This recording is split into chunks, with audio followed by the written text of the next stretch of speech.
Si tu recherches ce qu'on ne t'a jamais raconté à l'école et dans les médias, tu es au bon endroit. Bienvenue sur Grandeur Noire.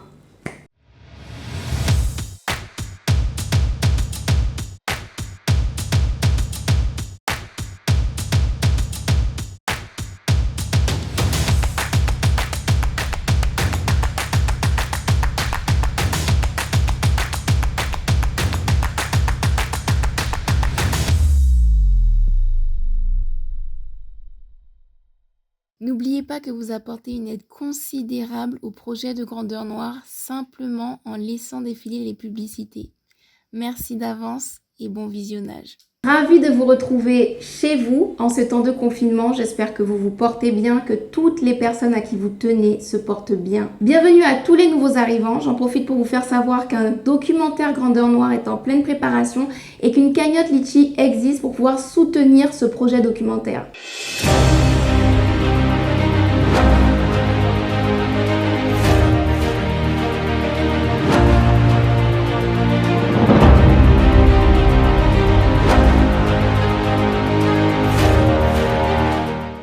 Vous retrouverez toutes les explications de la cagnotte ainsi que le lien juste en dessous dans la barre d'infos. Certains d'entre vous l'ont reconnu, aujourd'hui je suis accompagnée de Wakshi Création. Je vous invite vraiment à aller découvrir son travail qui est très divers, que ce soit des bijoux, des accessoires comme des nœuds papillons, des cravates, des sacs ou encore même des vêtements. Elle fait absolument de tout, donc allez jeter un œil, les liens sont dans la barre d'infos. Sur ce, on peut y aller.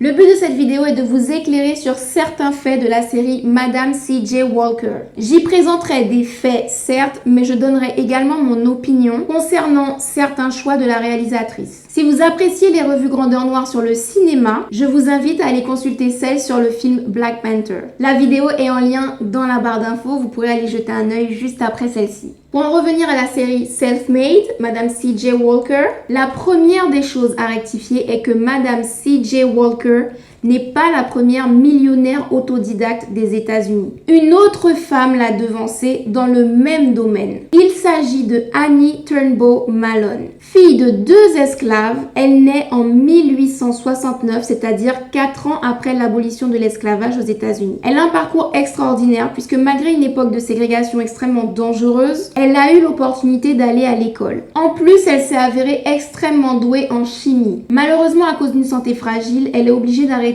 au milieu du collège. Elle se tourne alors vers sa passion, coiffer les cheveux. À la fin de son adolescence, elle combine ses 2 talents, la chimie et la coiffure, de sorte qu'elle met au point la formule d'un baume capillaire qui nourrit le cheveu crépus et protège le cuir chevelu. Très dégourdie et audacieuse, Annie Turnbow commence à faire du porte-à-porte pour vendre son baume. Rapidement, l'efficacité de son produit inverse les rôles, de sorte que ce sont les clientes qui viennent à elle. Annie Turnbow est très intelligente, donc elle fait des économies et finalement, elle ouvre une boutique et embauche 3 employés qui vont pouvoir vendre à sa place en faisant du porte-à-porte. Et pendant que ces employés s'occupent des ventes, eh bien chaque fois qu'elle fait un petit peu de bénéfice, elle investit dans des billets de train et elle part vendre son baume ailleurs, dans d'autres villes puis dans d'autres états. À force, son baume se fait connaître absolument partout, elle ouvre des boutiques partout et elle bâtit un véritable empire de la cosmétique qui la rend multimillionnaire. Alors, est-ce que c'est parce que Annie Turnbow a eu l'occasion d'aller à l'école et pas Madame C.J. Walker?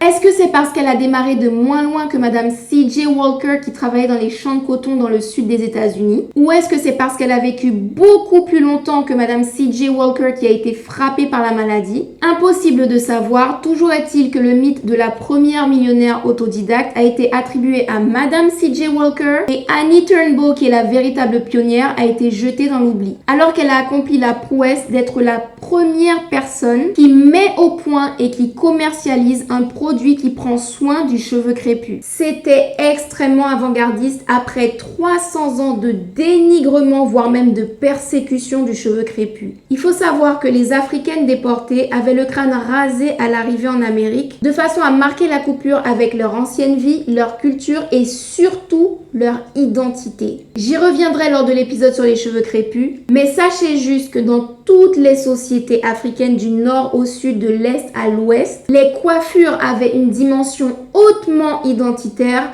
et parfois même spirituelle. Les Européens l'avaient remarqué, donc lorsqu'ils rasaient la chevelure des Africains à leur arrivée en Amérique et particulièrement celle des femmes, c'était réellement pour les détruire au niveau identitaire et spirituel. Ensuite, dans certaines régions comme en Louisiane aux États-Unis, eh bien les femmes africaines étaient obligées de dissimuler leurs cheveux crépus. En 1785, la loi Tignon a été promulguée en Louisiane pour obliger les femmes africaines à couvrir leurs cheveux avec des tissus. Le prétexte qui a été avancé était d'épargner aux Européens la vue de cette chevelure réputée laide, hirsute et sale. En vérité, cette auréole de nuages fascinait les hommes européens. Leurs épouses jalouses se sont donc mobilisées pour exiger une loi qui empêche leurs hommes d'être séduits par ces couronnes solaires. Mais quand bien même les hommes européens trouvaient les cheveux crépus beaux et que ça suscitait la jalousie des femmes européennes, ce que les femmes africaines ont retenu, c'est le prétexte avancé et la perception de leurs cheveux qu'elles ont intégré, c'est que leur chevelure est inférieure à la chevelure des autres et particulièrement à la chevelure des européennes. Du coup, très tôt, les femmes noires ont commencé à lisser leurs cheveux avec des fers, puis à les défriser avec des produits. Celles qui n'avaient pas les moyens de s'acheter un fer ou des produits défrisants ont continué à couvrir leur tête avec du tissu. Mais le génie qui habite l'ADN africain a permis aux femmes qui s'attachaient la tête de développer des techniques très sophistiquées qui finalement les ont sublimées tout autant que de porter leur couronne de nuages. C'est ce qui est devenu aujourd'hui le marée-tête. Moralité, rien n'arrête les Africains, encore moins les femmes africaines. N'importe quoi. Pour en revenir à Annie Turnbull, son succès tient dans le fait qu'elle s'est engagée dans un créneau qui était totalement libre. Les Européens qui dénigraient le cheveu crépus n'auraient jamais fabriqué et commercialisé des produits qui prennent soin de ce cheveu. Et la plupart des femmes africaines avaient intériorisé la diabolisation de leurs propres cheveux. Donc elles ne pensaient qu'à deux choses, les transformer ou les cacher, mais certainement pas les valoriser. En ce sens, Annie Turnbull a fait preuve d'une audace extraordinaire pour son époque. Non seulement de transformer son idée en réalité, mais en plus de la propager et de la populariser dans tout le pays. Annie Turnbull a également fait preuve d'une générosité extraordinaire à maintes occasions. Par exemple, elle a acheté un bâtiment entier pour loger les orphelins africains de sa région qui étaient recueillis dans un endroit minuscule et délabré. Elle-même est devenue orpheline à un très jeune âge et c'est donc un véritable miracle qu'elle se soit hissée de cette situation au statut de multimillionnaire. D'autant qu'elle était la 10e de sa fratrie sur 11 enfants et qu'absolument personne de sa famille ne misait sur elle. Donc même si Annie Turnbull a eu la chance très rare d'aller à l'école, contrairement à Madame C.J. Walker, elle a connu une enfance difficile, un parcours semé d'obstacles et donc elle a autant de mérite que Madame C.J. Walker. Et un autre exemple de sa générosité et de son altruisme, c'est qu'Annie Turnbull a fondé une école de cosmétiques qui formait les femmes africaines à divers métiers, allant de vendeuse à directrice, en passant par coiffeuse et comptable. Son centre de formation était tout à fait révolutionnaire pour l'époque, mais surtout il était unique, ne serait-ce que par sa taille. Pour vous donner une idée, parmi tous les équipements qu'il y avait, c'est-à-dire piscine, terrain de sport, laboratoire de chimie, cafétéria, dortoir, eh bien, il y avait aussi un auditorium de 500 places. Je ne sais pas si vous visualisez ce que représentent 500 personnes dans une salle, mais il fallait être sacrément ambitieuse pour construire un lieu pareil en 1918. Surtout en tant que personne noire et encore plus en tant que femme. Je vous rappelle quand même qu'on est en pleine ségrégation et qu'à cette époque, lorsqu'un noir éternuait trop fort, il pouvait être pendu ou brûlé vif devant tout le monde. Donc pour une femme noire, bâtir un centre de formation immense, digne d'un campus universitaire, uniquement accessible à des personnes noires et en plus des femmes, autant vous dire qu'Annie Turnbull a risqué sa vie. Et au-delà d'offrir des possibilités de carrière à des milliers de femmes, eh bien le centre de formation embauchait pas moins de 200 personnes. C'est-à-dire qu'en plus de tous les employés des magasins qu'elle avait implantés un peu partout aux États-Unis, eh bien Annie Turnbow a permis à 200 personnes supplémentaires de gagner leur vie décemment. Et écoutez bien, son école a connu un tel succès que des franchises ont été ouvertes partout aux États-Unis et même à l'étranger, notamment au Canada, dans certains pays africains et aux Philippines. En tout, ce sont 75 000 femmes à qui Annie Turnbow a donné un emploi partout dans le monde. Quant à la liste des donations qu'Annie Turnbow a fait, je ne vais même pas la démarrer tellement elle est longue. Sachez juste qu'elle a offert des sommes colossales aux écoles et aux universités afro-américaines, ainsi qu'aux organisations de lutte anti-ségrégation. Je vais m'arrêter là concernant Annie Turnbow parce que j'entends déjà certains d'entre vous dire Attends, mais c'est une arnaque ou quoi? On est là pour parler de la série Netflix sur Madame C.J. Walker ou bien? Effectivement, on va revenir sur Madame C.J. Walker, mais je tenais à vous faire connaître Annie Turnbow parce que d'abord, elle a un parcours tout à fait prodigieux, mais surtout, je n'ai pas du tout apprécié que la série Netflix détourne son personnage et que la réalisatrice en fasse une mégère hargneuse, vicieuse et complètement obsédée par Madame C.J. Walker. Oui, parce que dans la série, le personnage de Addie Monroe incarne en réalité Annie Turnbow. Et non seulement la réalisatrice fait passer Annie Turnbow pour une femme égoïste et sans scrupules, ce qui est à l'exact opposé de son tempérament, mais en plus, la version de la série selon laquelle Annie Turnbow aurait rejeté la proposition de Madame C.J. Walker de vendre ses produits capillaires est totalement mensongère. Je doute que la vente soit dans vos cordes. Ce que veulent les femmes de couleur, c'est être comme moi. Elles n'y arriveront jamais, mais elles essaient. Le linge sale est là-bas. Je vous le rapporterai vendredi. Vous avez perdu l'esprit? Vous avez l'air d'une pauvre fille évadée d'un champ de coton, même avec vos habits du dimanche. Ce sont mes produits. Et je refuse qu'on associe mon nom à des gens comme vous. Accrochez-vous parce que c'est même l'inverse. Annie Turnbow a offert le poste de commercial à Madame C.J. Walker qui était à l'époque une blanchisseuse, c'est-à-dire l'ancêtre de notre machine à laver actuelle. Sans Annie, Madame C.J. Walker n'aurait peut-être jamais eu l'opportunité de quitter son travail ingrat. Et une chose est sûre, elle ne se serait jamais dirigée d'elle-même vers la fabrication de produits pour cheveux. Annie Turnbow l'a embauchée, l'a formée, elle lui a confié les secrets de sa réussite et elle lui a même offert une promotion en lui attribuant le rôle de responsable des ventes dans une nouvelle boutique à Denver dans le Colorado. C'est de là que Madame C.J. Walker a effectivement déménagé à Denver comme le montre la série. Et c'est une fois là-bas, à l'écart du regard de sa bienfaitrice, qu'elle a tenté de reproduire sa formule. Elle n'y est pas parvenue, mais elle a obtenu un résultat quand même satisfaisant et elle a commencé à vendre son propre baume qui était une imitation du baume d'Annie Turnbow. Madame Walker a été jusqu'à utiliser le même nom que le produit d'Annie Turnbow, à savoir Wonderful Hair Grower.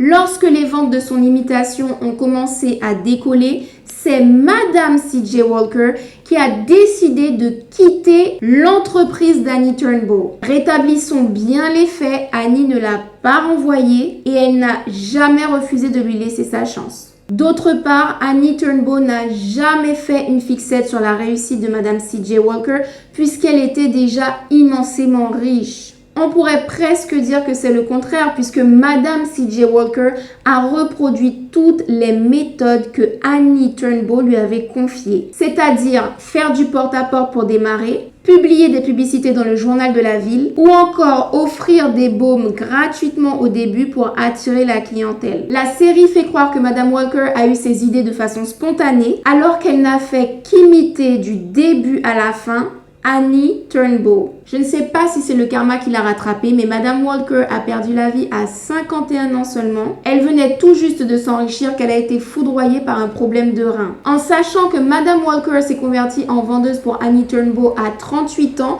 et qu'elle s'est enrichie bien après 40 ans, eh bien elle n'aura vraiment pas profité de sa réussite longtemps. J'ai presque envie de dire, bien mal acquis ne profite jamais.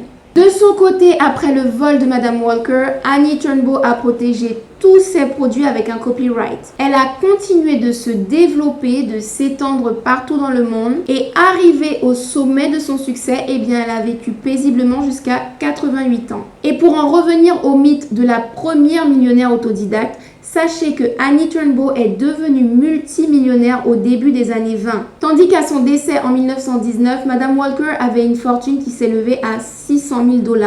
Elle n'a passé la barre du million qu'après son décès. Ce n'est pas du tout ce qui vous est présenté dans la série Netflix et je trouvais important d'éclaircir toute cette affaire. Maintenant, mon opinion, c'est que je trouve absolument révoltant que la réalisatrice ait sali la mémoire d'Annie Turnbow en tordant totalement son personnage et en attribuant tous ses mérites à Madame Walker. Tout ça juste pour créer une guerre entre femmes africaines foncées et femmes africaines plus claires de peau. Il y avait certainement un autre moyen scénaristique pour aborder le problème du colorisme que de faire passer Annie Turnbow pour ce qu'elle n'a jamais été, à savoir une métisse et une femme paumée qui persécute une consoeur. Une autre affabulation de la série est d'attribuer l'invention du peigne chauffant qui lisse les cheveux à Madame Walker. Encore une fois, elle a utilisé l'invention de quelqu'un d'autre. Ce peigne chauffant a été inventé par le français Marcel Gratteau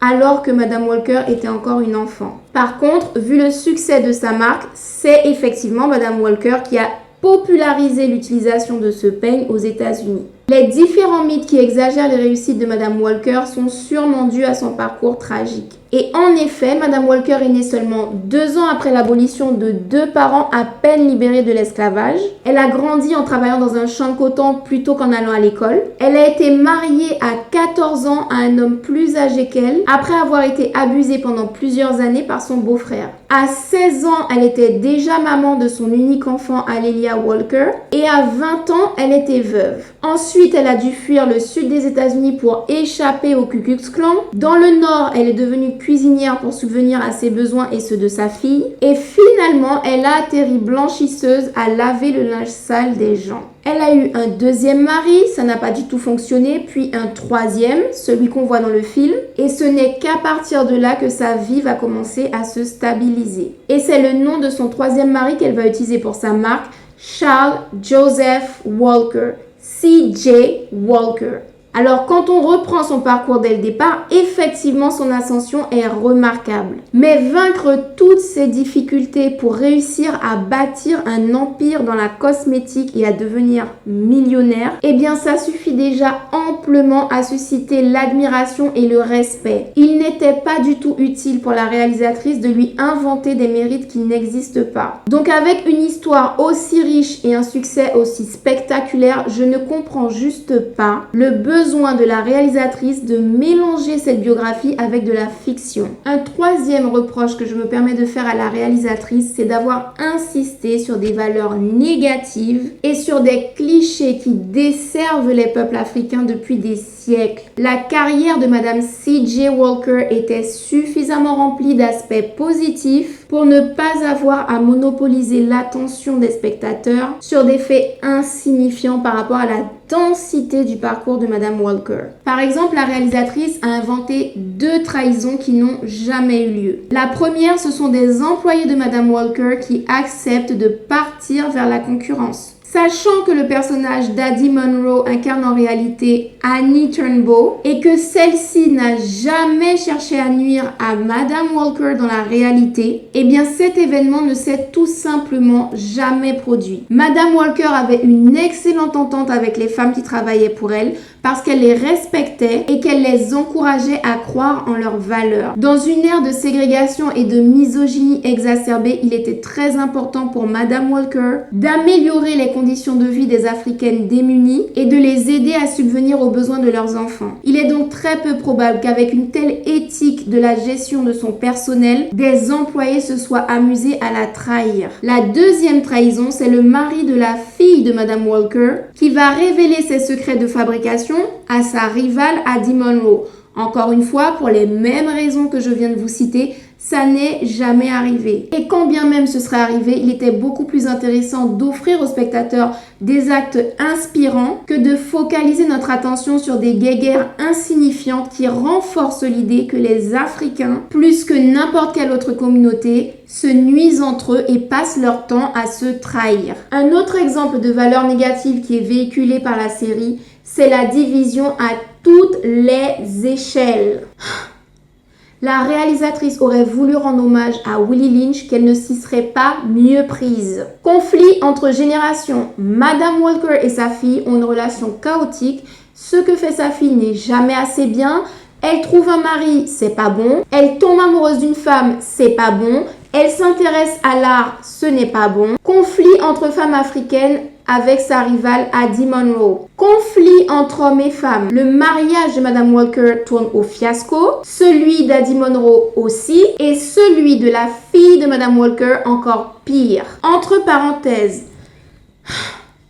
la caricature des Africains qui rient, qui montrent leurs dents et qui dansent en toutes circonstances, on en parle. La scène de rupture entre la fille de Madame Walker et son mari est tout à fait grotesque. Mais surtout, elle n'était pas nécessaire puisqu'ils n'ont pas rompu pour cette raison-là. Je vous rappelle que sa trahison est pure fiction, donc il ne s'est jamais rendu chez Addie Monroe. Bref, tous ces couples brisés laissent penser inconsciemment, une fois de plus, que les couples africains sont dysfonctionnels. Certains d'entre vous vont penser que j'exagère, que je vois le mal partout. Mais depuis que le cinéma existe, on nous sert les mêmes clichés encore et encore et encore. Notamment celui que l'homme africain et la femme africaine ne s'entendent pas. Le jeune africain et son aîné africain ne s'entendent pas. Les femmes africaines ne s'entendent pas entre elles. Et je vous assure qu'à force de nous servir ça à toutes les sauces, dans les livres, les séries, les films, les dessins animés, notre cerveau finit par être persuadé inconsciemment que c'est vrai. Et inévitablement, ça entraîne des comportements défaitistes, comme par exemple rejeter les personnes de notre communauté. Ce n'est pas un hasard s'il existe autant d'hommes africains qui, une fois qu'ils se sont enrichis ou qu'ils ont réussi brillamment, choisissent des épouses qui ne sont pas africaines. On peut compter le nombre de footballeurs, basketteurs, chanteurs, acteurs et entrepreneurs millionnaires qui sont avec des femmes africaines, et ceux qui sont avec des femmes foncées de peau sont encore moins nombreux. Une fois c'est le hasard, deux fois c'est une coïncidence, des centaines de fois partout dans le monde, ce sont les dégâts causés dans l'inconscient collectif. En 2020, il est temps de changer ce paradigme. Et pour y arriver, il faut commencer par changer les représentations de nous-mêmes. Donc, insister sur les conflits entre générations, les conflits entre femmes, les conflits entre hommes, les conflits entre hommes et femmes africains. Ça ne peut que nous desservir. On ne progressera pas ainsi. D'autant plus lorsque ces conflits n'ont jamais existé, comme par exemple celui entre Madame Walker et Addie Monroe dans la série, ou celui entre la fille de Madame Walker et son mari. Un autre conflit qui n'a jamais existé dans la réalité, mais sur lequel la réalisatrice a insisté dans la série, c'est la scène où Booker T. Washington méprise Madame C.J. Walker après qu'elle ait pris la parole sans autorisation à sa conférence. Ce petit débordement que vous avez eu sur scène, c'était grossier et déplacé. Je préférerais encore soutenir une montreuse d'ours qu'une culturaliste capillaire, Madame Walker. Et le débordement que vous avez causé est précisément la raison pour laquelle vous, les femmes, avez besoin d'être remises à votre place. Écoutez bien, ce qui s'est vraiment passé, c'est que Booker T. Washington a été agréablement impressionné par l'audace, le courage de Madame Walker qui a pris la parole dans une assemblée d'hommes qui n'avaient jamais accueilli une femme. Et il a été encore plus impressionné par son parcours des champs de coton jusqu'à une série de boutiques dans plusieurs États. Du coup, il a lui-même décidé d'accorder un temps de parole officiel à Madame C.J. Walker lorsqu'il est revenu à Denver l'année suivante. Ce n'est pas du tout ce qui est montré dans la série par la réalisatrice. Et bientôt, les femmes noires gagneront plus que les hommes noirs. Dites-moi comment l'Amérique pourrait nous prendre au sérieux si nous laissons nos femmes nous surpasser. Nous avons tous besoin que la cause avance, monsieur. La cause de l'homme noir doit avancer en premier. Nous ne connaissons déjà pas suffisamment de figures africaines positives desquelles nous pouvons nous inspirer. Donc pourquoi salir leur image avec des comportements mesquins et corrompus qu'ils n'ont jamais eu? Et bien sûr, la réalisatrice ne pouvait certainement pas s'empêcher de mettre en avant le conflit préféré de Willie Lynch, celui entre hommes africains. C'est pourquoi, même si l'apparition de W.E.B. Du Bois est très furtive dans un épisode de la série, eh bien elle a réussi à placer une mésentente entre lui et Booker T. Washington. Elle est celle qui a courageusement tenu tête à Huckleberry Booker T. Washington à la conférence d'APA. Depuis, je rêve de vous rencontrer et de vous serrer la main. Quiconque se lève contre le grand compromis de Booker T compte parmi mes amis. Donc ce que les spectateurs vont retenir de ces deux grands savants qui ont fait énormément pour la communauté afro-américaine, c'est la misogynie de Booker T. Washington qui est peut-être même inventée, et le fait que W.E.B. Du Bois se réjouisse de l'humiliation d'un confrère et collègue. Un autre message négatif auquel vous n'avez peut-être pas prêté attention, il s'agit de l'émasculation du mari de Madame C.J. Walker. Alors quand je parle d'émasculation ici, il s'agit de la société occidentale dans laquelle la plupart d'entre nous évoluons. Dans cette société occidentale, l'homme a un rôle attendu et la femme un autre rôle différent attendu. Qu'on le veuille ou non, ce sont des rôles qui existent et la pression sociale, familiale, professionnelle est telle sur ces rôles-là que la plupart des personnes les respectent. Du coup, ces rôles masculins et féminins sont perçus comme la norme et tous les comportements qui s'en éloignent sont forcément mal perçus. Donc le fait de placer le personnage du mari de Madame Walker dans des comportements qui s'éloignent de la virilité attendue par la société occidentale, forcément, ça le met en situation d'être ridiculisé ou humilié. Et si vous regardez de nouveau la série avec un autre regard, cette fois vous remarquerez que sous l'apparence du mari idéal, qui soutient sa femme en toutes circonstances, sa virilité lui est ôtée de bout en bout à chaque épisode. La réalisatrice a insisté lourdement sur le fait que Madame C.J. Walker ne tient jamais compte de l'avis de son mari. Que ce soit au tout début quand il lui demande de rester un petit peu plus longtemps dans le lit avec lui, que ce soit lorsqu'il ne souhaite pas déménager dans une autre ville, que ce soit lorsqu'il abandonne sa carrière de publicitaire pour coiffer des femmes, que ce soit lorsqu'il pense qu'il vaut mieux que ce soit lui qui s'adresse aux investisseurs potentiels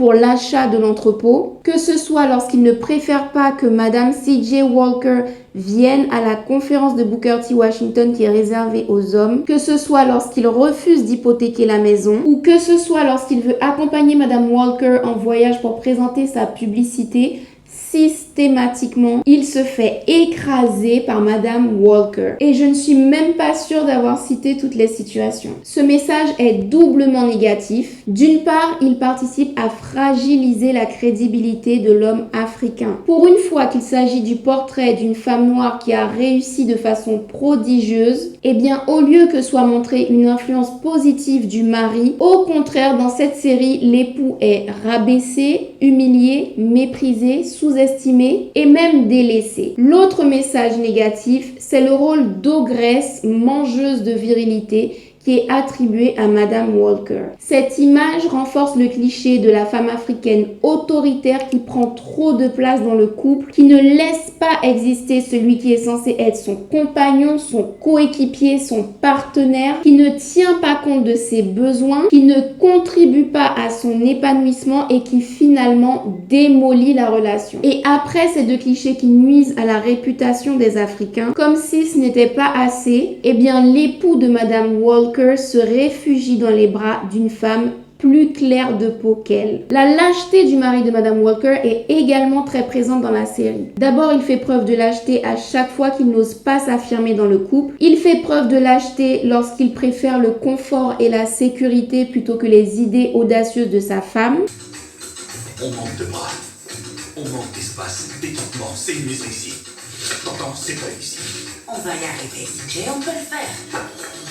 Et le summum de sa lâcheté, c'est lorsqu'au lieu de quitter une situation qui ne lui convient pas, il se réfugie dans l'alcool et dans les bras d'une autre femme. Alors j'insiste sur des choses qui vous semblent être des détails, mais je vous assure que votre cerveau intègre ces détails et les ajoute à chaque fois dans sa banque de données qui stocke tous les comportements négatifs, dysfonctionnels des Africains qu'on lui montre depuis votre plus jeune âge. Cette banque de données grandit au fur et à mesure que vous la nourrissez avec des représentations négatives et je vous assure que votre cerveau finit par créer des raccourcis. Africain égale mésentente, conflit, problème, trahison, couple en échec, guerre, etc. La conséquence, c'est que votre cerveau va vous piloter automatiquement et surtout inconsciemment vers l'éloignement des Africains s'ils sont associés dans votre cerveau à des problèmes. Et ça, c'est tout à fait naturel. C'est l'instinct de survie. Vous éloigner de l'Africain, ça veut dire parfois éloigner votre propre apparence de l'apparence africaine, de façon à inspirer confiance dans le milieu professionnel ou dans une relation de couple. Rejeter ce qui est africain, ça veut également dire que vous préférez ne pas avoir un collègue africain, que vous respecterez davantage un supérieur hiérarchique qui n'est pas africain, que vous favoriserez une entreprise, un commerçant ou une marque qui n'est pas africaine et bien sûr que vous serez plus enclin à croire un résultat s'il ne provient pas d'un médecin ou d'un scientifique africain. C'est très insidieux, mais le travail de manipulation qui est exercé sur notre cerveau depuis des siècles produit des résultats tangible. Et c'est pourquoi je trouve impardonnable qu'une réalisatrice africaine se rende complice de cette manipulation. Et dans cette série qui n'a que 4 épisodes, il y a trop de clichés nuisibles pour que ce soit une simple maladresse. À Hollywood, rien n'est fait innocemment. D'autant qu'il y a trop d'argent en jeu pour que les personnes en charge de ce genre de scénario n'aient pas les connaissances et les moyens d'éviter ces maladresses. La réalisatrice de cette série a vraiment voulu insister sur pas mal de faiblesses des personnages. Au bout d'un moment, j'ai trouvé ça tellement énorme, toutes les images négatives, toutes les valeurs négatives qui sont véhiculées dans la série, que je me suis dit, mais qui l'a produit, mais qui a payé, mais qui tire les ficelles? Et là, comme une réponse céleste descendue dans une auréole de lumière, j'entends le nom de Rockefeller. Alors, je n'ai pas compté, mais il me semble que le nom de Rockefeller apparaît dans pratiquement tous les épisodes. John Rockefeller a dit « Il est de mon devoir de gagner de l'argent pour ensuite en faire profiter toute la communauté. » Parmi tous les points négatifs que j'ai repérés dans cette série, celui-là est le plus abject. Rockefeller fait partie au même titre que les Morgan, les Rothschild, les Kissinger, les Soros ou les Blankfein, des êtres démoniaques qui ont plongé la planète dans le chaos que nous vivons actuellement. Ce sont les pères fondateurs du capitalisme, de la pollution de masse, de l'extinction de milliers d'espèces animales et végétales, de toutes les guerres sur Terre depuis l'abolition de l'esclavage, de l'exploitation des plus démunis, de l'empoisonnement pharmaceutique et alimentaire et de la dégradation exponentielle du climat. En bref, Rockefeller et sa clique sont directement responsables de la destruction à petit feu de toute forme de vie sur Terre. Et dans une série regardée par des millions de personnes, c'est ce genre de personnage qui est utilisé comme référence ultime de l'exemple à suivre. Waouh!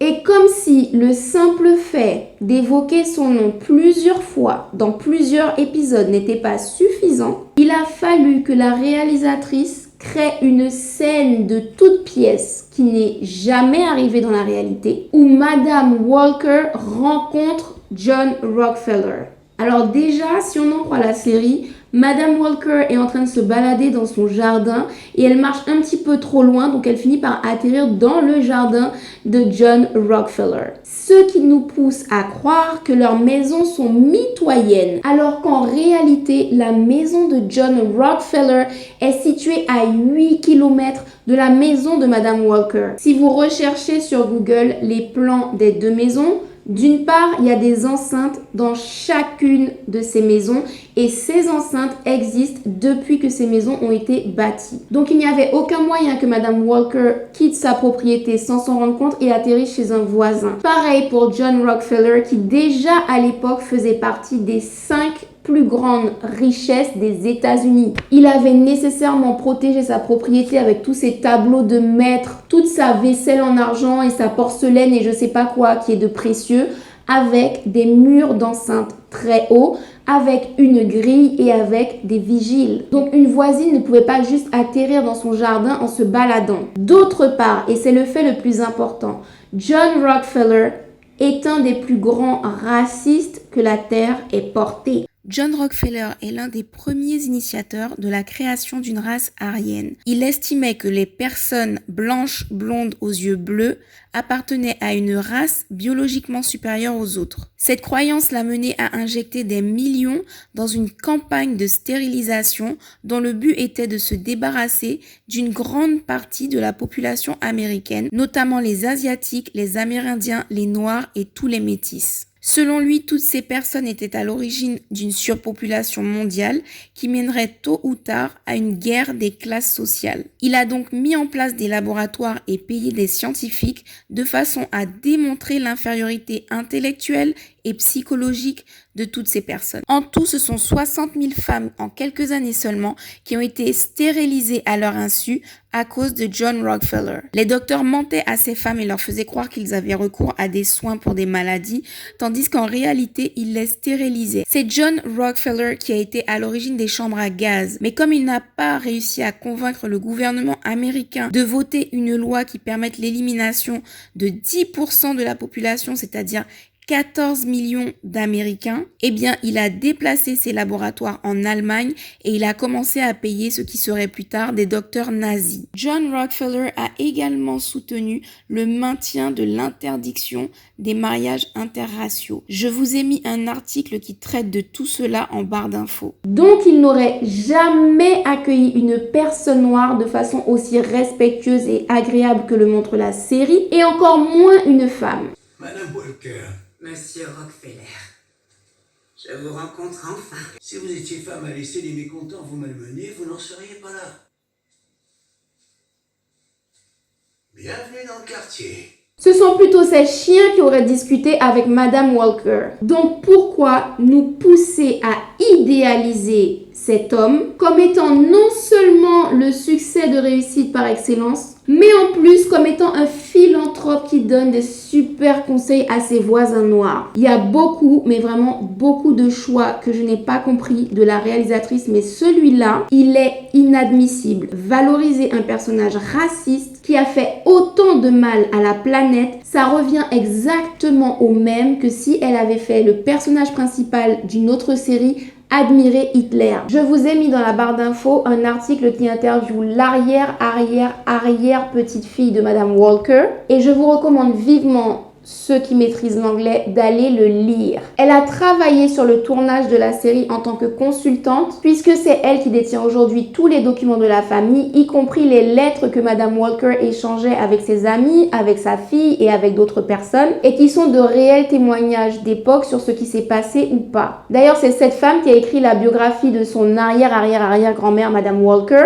Du coup, actuellement, elle est la mieux placée sur Terre pour savoir ce qui s'est passé ou pas. Et dans cet article que je vous ai mis en barre d'infos, elle déclare que plusieurs personnages de la série n'ont jamais existé et que plusieurs scènes de la série n'ont jamais eu lieu. Parmi tous ces propos, je vais vous citer un passage. Ouvrez les guillemets. Il y a des méthodes à appliquer pour qu'une histoire attire l'attention. Et c'est de cette manière qu'Hollywood raconte les choses. Donc avec cette phrase, la propre descendante de Madame Walker justifie que la réalisatrice de la série ait transformé la biographie en fiction. Mon opinion, et ce n'est que mon opinion, c'est que cette descendante de Madame Walker cautionne que la vérité soit déformée parce que le plus important pour elle, et là c'est une supposition de ma part, c'est que le nom de sa famille soit mis sous les projecteurs. Il y a plusieurs intérêts à cela. D'abord, elle a obtenu une attention médiatique Énorme, couverture de magazines, participation à des festivals prestigieux, interviews de tous les côtés, témoignages dans des reportages et bien sûr une autre raison non négligeable, le regain des ventes des produits de Madame C.J. Walker. Les commandes ont explosé et cette descendante est une des héritières principales des bénéfices. Donc bien évidemment, lorsqu'une série Netflix apporte autant d'avantages dans sa vie, on comprend que cette descendante de Madame Walker ait fermé les yeux sur les nombreuses falsifications que la réalisatrice a opérées dans la vie de son arrière-arrière-grand-mère. Personnellement, je trouve ça quand même assez grave de faire toute la série, donc toute la vie de sa grand-mère qui est présentée à des millions de personnes qui ne la connaissent pas, tourner autour d'une rivalité obsessionnelle qui n'a jamais existé. C'est-à-dire que la base de l'intrigue de cette série est totalement fictive, alors que cette série est censée être une biographie. Et les mensonges et les falsifications sont tellement nombreux que je peux même pas tous vous les citer. Tous ces choix sont vraiment dommages parce que ce ne sont pas les aspects positifs qui manquaient dans la vie de Madame Walker. Elle s'est énormément impliquée dans le progrès de la condition des Africains aux États-Unis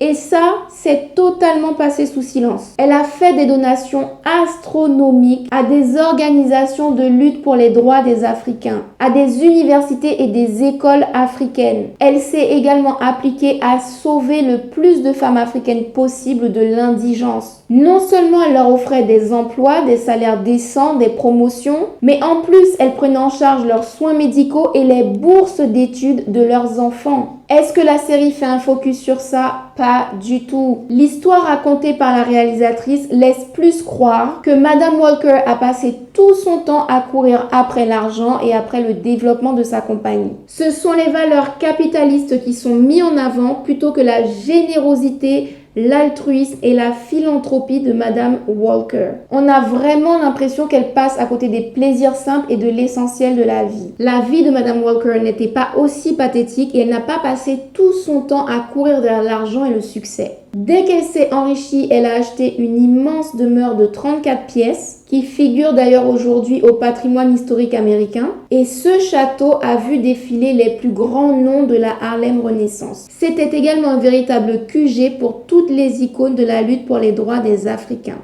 Parmi ses invités les plus célèbres, il y a W.E.B. Du Bois, Langston Hughes, Mary McLeod et Ida Wells Barnett. Elle était d'ailleurs très proche de ces deux dernières et les considérait comme des sœurs. Et oui, elle avait une vie sociale épanouissante et enrichissante. Vous devez vous dire... Mais non, Safia, il n'y avait pas que des trucs mauvais. Arrête, t'es en train de casser mon délire là. Attends, il y avait au moins un truc qui était bien. Vas-y, dis-nous, il y avait un truc qui était bien. Alors, effectivement, j'ai apprécié quelques petites choses, mais ça n'a pas suffi à effacer tout le reste. Et parmi ces choses, eh bien, il y a le personnage de Cleophus Walker, le père du mari de Madame Walker. J'ai vraiment beaucoup aimé son personnage parce qu'il était très en contraste avec les autres qui étaient très caricaturaux, très grossiers. Quand je dis grossier, c'est pas suffisamment élaboré, pas suffisamment complexe.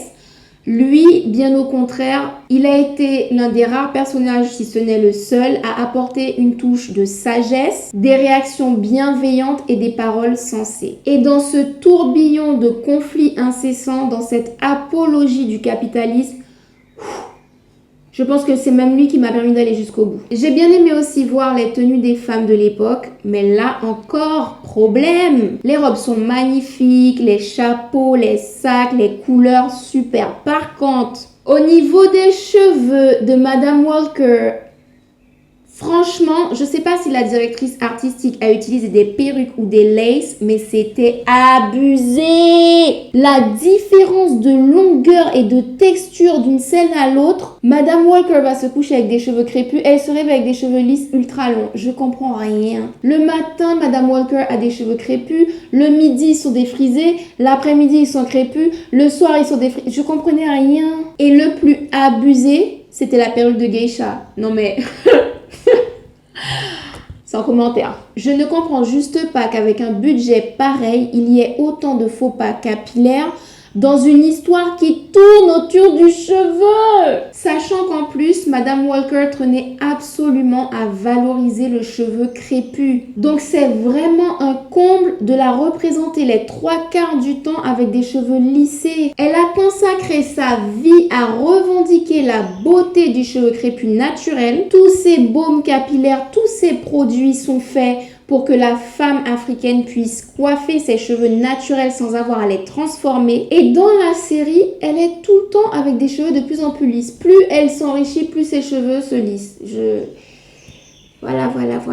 Donc vous l'aurez compris, en relevant tous ces éléments, il m'a été vraiment difficile d'apprécier cette série. Par contre, un des points positifs qu'on peut reconnaître, c'est vraiment la qualité de jeu de tous les acteurs. Ah, j'ai failli oublier, il y a quand même quelque chose que j'ai apprécié, mais qui est passé de façon trop furtive. C'est la position des métis dans la société de l'époque. C'est-à-dire que même si le personnage de Addie Monroe est détestable du début à la fin, et c'est là où je parle de personnage grossier, le personnage n'est pas suffisamment complexe. Juste pour faire une comparaison rapide, dans le film Black Panther, l'anti-héros est attachant par rapport à son enfance et on a même presque envie de se mettre de son côté parce que finalement, son but est généreux et altruiste. Il ne fait pas les choses pour lui, mais pour libérer sa communauté. Donc en fait, il s'oppose au personnage principal, mais il n'est pas si méchant que ça. Alors que là, dans cette série, c'est vraiment grossier. Il y a la méchante, il y a la gentille. La méchante n'a aucune qualité, elle est juste méchante, point barre. On n'a pas du tout envie de savoir qui elle est, qu'est-ce qu'elle fait, quoi. Elle est juste chiante, quoi. Donc pendant toute la série, on la déteste et il faut attendre vraiment la fin pour comprendre qu'en réalité, elle est prise au piège entre deux mondes puisqu'elle est rejetée par les Blancs qui la perçoivent comme une Africaine, quelle que soit sa couleur de peau. Et dans la communauté africaine, elle est rejetée par les plus foncés parce que sa couleur de peau plus claire lui octroie des privilèges. Et là, je pense qu'il y avait vraiment quelque chose à creuser dans la série, mais qui malheureusement a été simplement survolé au moment où elle a été au téléphone avec sa maman. C'est vraiment dommage de ne pas avoir creusé plus cette thématique parce que c'est une situation que vivent encore beaucoup de métis actuellement. Donc voilà pour mon décryptage de cette série. Vous avez été très nombreux à me demander sur Instagram en message privé d'aborder la question, donc j'ai fait cette vidéo. Je trouve important de vous donner des faits réels, des faits historiques qui vous aident à faire la part des choses entre la fiction, qui est vraiment présente à 70% dedans, et ce qui s'est réellement passé dans la vie de Madame C.J. Walker. Pour le coup, Madame Walker est elle aussi un personnage beaucoup plus complexe que ce qui est présenté, puisque comme je vous l'ai dit au début, elle a volé, elle a imité, elle a fait des choses pas très éthiques, mais d'un autre côté, elle a démontré énormément de générosité, elle a beaucoup redonné à sa communauté.